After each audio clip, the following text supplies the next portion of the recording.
عليكم حبيباتي أحبائي، معكم شيماء وصفة راني على بالي راني روطار، لكن لا غالب يعني اعذروني. هذه هي الوصفة الأخرى اللي هي المقروط الكوشة. حبيت ندير مقروط الكوشة ماشي مقروط المقلة يعني، لقيت الزيت شوية غالي ومفقود.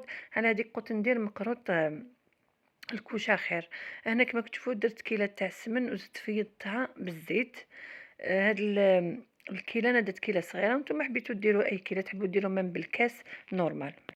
من بعد نفرغوا هذيك الكيلة تاع السمن والزيت ونديروا كيلة ناقصه سبع تاع فرينه، يعني نقصوا لها سبع شويه من الكيلة هذيك تاع فرينه، ونبداو نخلطوا المكونات مع بعض. هنا نديروا قريصه تاع ملح تاني، ومغرف صغيره تاع الخميره تاع الحلوى. إذا يعني درتو الكيلة كبيرة ديروا مغرف كبيرة تاع الحلوى، يعني هنايا على حسب الكيلة تاعكم، كل واحد يكيل على حسب الكيلة تاعو. أنا درت كيلة صغيرة، درت مغرف صغيرة تاع خميرة تاع الحلوى، ولكن نتوما إلا درتو كيلة كبيرة ديروا نص مغرف تاع تاع خميرة تاع الحلوى. فوالا كيما كتشوفوا يعني الخميرة تاع الحلوى مش يعني تعطيلو الشكل ولا، لكن على جال باش يجي هشيش ويجي يعني طري من الداخل، على هذيك نديرو خميرة تاع الحلوى. هنا نروح نجيب الكيلة تاع ما زهر وكيلة تاع الماء.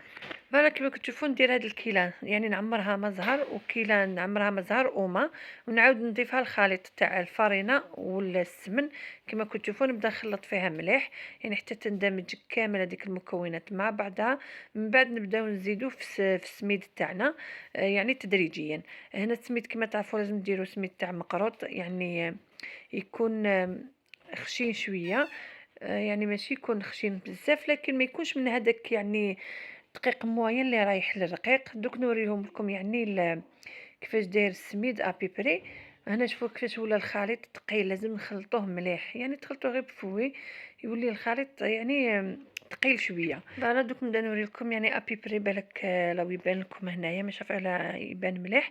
يعني هذه النوعيه تاع السميد انا يعني شريته ماشي بالباكي، شريته بالكيلو، وكاين يعني اللي يتباع بالباكي نورمال. كيما كتشوفوا هنا نبدا نضيف في السميد غير بالعقل. انا نبدا نلم فيه غير ما بين يديا. هنا درت الكيله الاولى نفس الكيله نكيل فيها في السميد، على خاطر يعني باش نعرفوا ابيبري شحال من كيله دات لنا، وكل واحد والنوعيه تاع السميد ديالو. كيما نشوفوا هنا نبدا ندير يعني في الكيله الثانيه تدريجيا، دائما ما نديروش على ضربه باش ما تغلبناش يعني العجينه. فوالا نبداو نلمو فيها بالعقل بهذه الطريقه كما كتشوفوا، ونلموها غير ما بين صباعتينا باش ما تتعجن لناش يعني وما تجيناش يابسه. نديرو تدريجيا السميد. من بعد ندير انايا الكيله الثالثه. فوالا كما كتشوفوا نورمالمون دات لي 3 كيلات تاع السميد، بنفس الكيله اللي كيلت بها يعني مع الاول. فوالا كما كتشوفوا نبدا نلم فيها بهذه الطريقه، وكل خطره نبدا نسيي ما بين يديا ونشوف اسكو يعني تعطيني يعني العجينه في يدي راهي مليحه ولا لا. وثاني يعني ما تنساوش حاجه، انه نديروها شويه جاريه، من بعد حنخلوها ترتاح على بالكم السميد يشرب، على هذيك ما نديروهاش يابسه يعني من الاول. انا درت الكيله الثالثه كامل ونبدا نلم فيها. دوك نبدا نشوف يعني الى يعني العجينه راهي مليحه ولا لا. نبدا نحربشها ما بين يديا ونشوف. هنا لقيتها مازال، نزيد لها يعني الكيله الرابعه. نبدا ندير نورمال دات لي 3 كيلات ونص ولا 4 ولا ما شفيت. ها نبدا نزيد في الكيله الرابعه غير بالعقل، ونبدا نحربش ما بين يديا ونشوف. كما قلت لكم ما نديروهاش يابسه على خاطر السميد يشرب. انا حنخليها ترتاح، انا درتها يعني في النهار ودرت قبل الفطور يعني. من بعد خليتها ترتاح حتى مول الفطور باش خدمت بها. هنا لقيتها من بعد لقيت يعني السميد شرب لي السوائل، وما جاتش يعني يابسه بزاف وما جاتش طريه. فوالا كما كتشوفوا نبدا نلم فيها ونبدا نسيي في العجينه ما بين يدي، نشوفها الى راهي يعني نقدر نحبس السميد ولا لا. وشاك فوا نزيد السميد يعني نزيدو غير بالعقل. فوالا نبدا نلم فيها غير بالعقل كما كتشوفوا.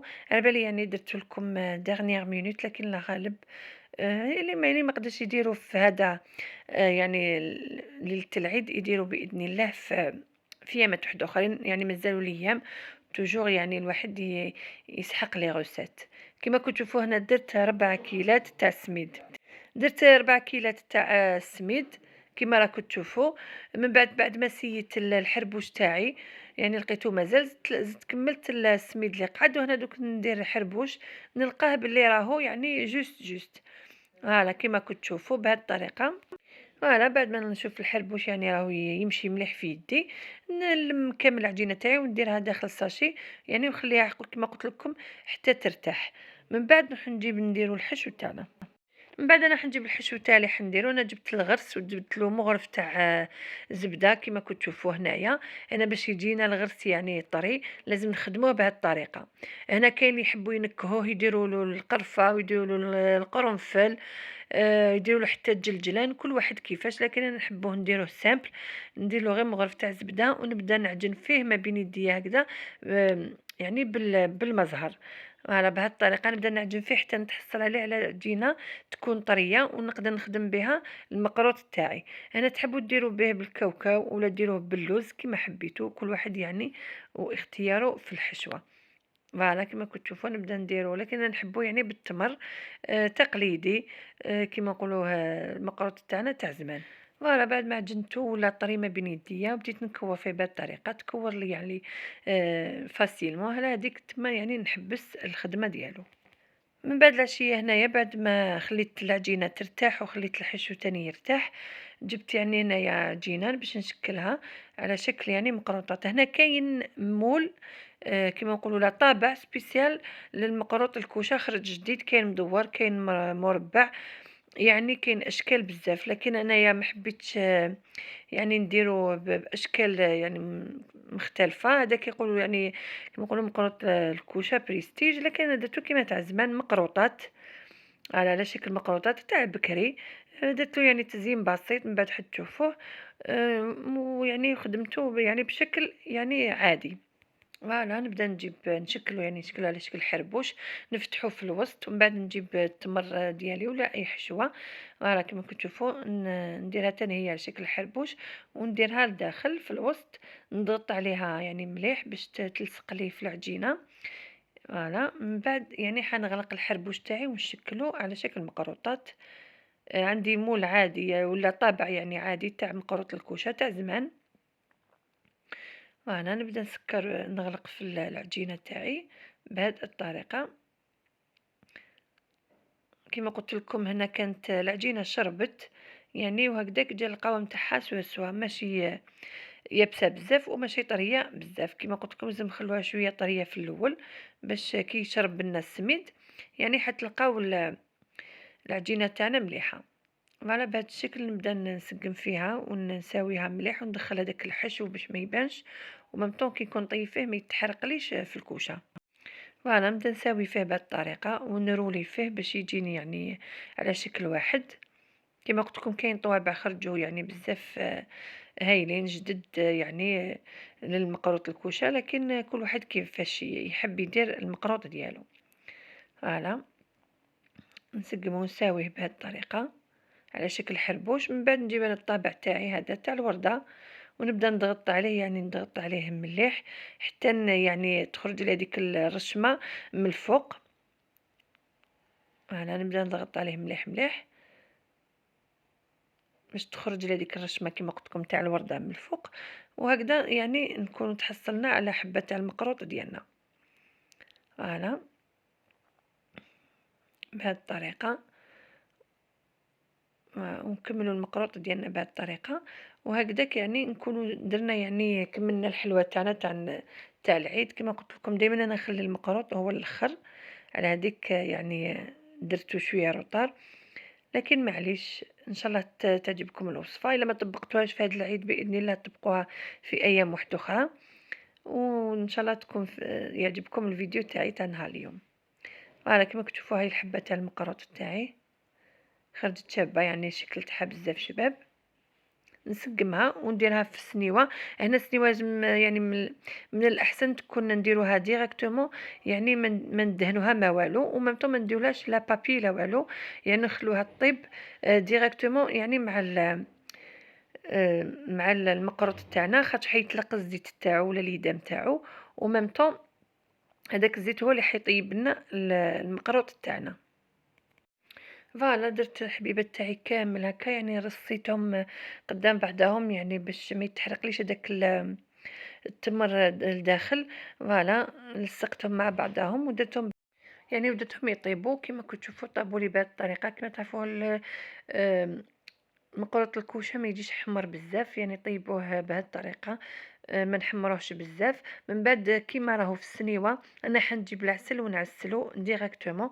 هو سخون، العسل بصي نورمال يكون بارد، وال يعني المقروط يكون سخون. بهذه الطريقه انا نعسلو كامل مع يعني فوق السنيوه ديالو ما نمسوش باش ما يتكسرناش ما يتفتتناش. من بعد هو حيشرب، وال العسل اللي حتقعد كيما نقولوا حتقعد لنا في السنيوه حنعاودو نصفيوها بعد ما يشرب لنا. يعني المقروط تاعنا يشرب، نزيدو يعني نحيو هذيك العسيله الفايضه، نعاود كي نديرهم في لي كيسات ولا نديرهم في الطبسي نعاود نعسلهم يعني من دار وجديد. هالا بعد ما حسلتهم كامل نبدا نجيب هكا عقيقشات هادوك الصغار، نبدا نديرهم داخل هذيك الورده. فوالا يعني كديكور بسيط، يعني بسيط جدا. وهنا كما كنتوا تشوفوا نحيت لكم برك حبه، هي مازال ما شربتش العسل تاعها، لكن حبيت برك نوريها لكم. نديروها في لي كيسات هكذا كما كنتوا تشوفوا. يعني ونديروا لها داك الكاغط اللي يجي من تحت تاع العسل. فوالا بهذه الطريقه نديرنا يعني مقروط الكوشه تاعنا جا بزاف هايل وبزاف بنين. نقول لكم ان شاء الله يعجبكم الفيديو تاعي لنهار اليوم. ما تنساوش تجربوا كامل الوصفات اللي درته لكم، وصحه عيدكم. بقاو على خير حبيباتي، باي باي.